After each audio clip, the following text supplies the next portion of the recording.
కాంగ్రెస్ ఇచ్చిన 6 గ్యారంటీల అమలుకు 100 రోజుల వరకు వేచి చూస్తామని, ఇచ్చిన హామీలు నెరవేర్చకుంటే నిరసన తప్పదని మాజీ మంత్రి కరీంనగర్ ఎమ్మెల్యే గంగుల కమలాకర్ హెచ్చరించారు. కరీంనగర్ చరిత్రలో లేని విధంగా వరుసగా 4 సార్లు గెలిపించిన ప్రజలకు ఎప్పటికీ రుణపడి ఉంటానన్నారు. తన చివరి క్షణం వరకు ప్రజల కోసమే పనిచేస్తానన్నారు. 15 ఏళ్లలో ఎమ్మెల్యేగా, మంత్రిగా కరీంనగర్ నియోజకవర్గాన్ని గొప్పగా అభివృద్ది చేసినట్లు పేర్కొన్నారు. వ్యవసాయం దండగానే పరిస్థితి నుంచి వ్యవసాయం పండగానే పరిస్థితికి తీసుకొచ్చామన్నారు. ప్రభుత్వం ప్రజల పక్షంగా ఉండాలని, జవాబుదారీగా పనిచేయాలని, ప్రజా వ్యతిరేక నిర్ణయాలు తీసుకుంటే పోరాడుతామని తెలిపారు. పోరాటాలు బీఆర్ఎస్ కి కొత్త కాదని, తాము రోడ్డెక్కే పరిస్థితి ప్రభుత్వం తెచ్చుకోవద్దని సూచించారు. ఇచ్చిన ప్రతి హామీని అమలు చేయాలని, అమలు చేసే వరకు కాంగ్రెస్ ప్రభుత్వంపై ఒత్తిడి తెస్తామన్నారు. ప్రజా సమస్యల పరిష్కారం కోసం క్షేత్రస్థాయిలో పోరాటం చేస్తామని స్పష్టం చేశారు.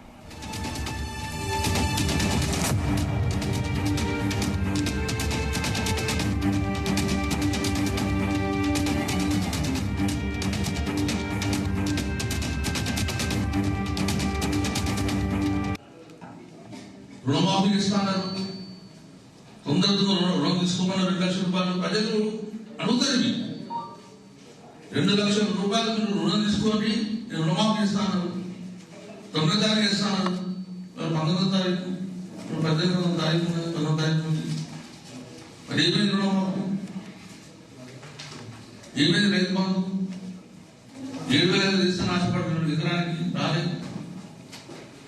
పోయి కొనుగోలు అయిపోయింది, డబ్బులు అకౌంట్ పడ్డాయి. టంకం మేము ఉన్నాం, 3 రోజులకే టంకం వేసినాం,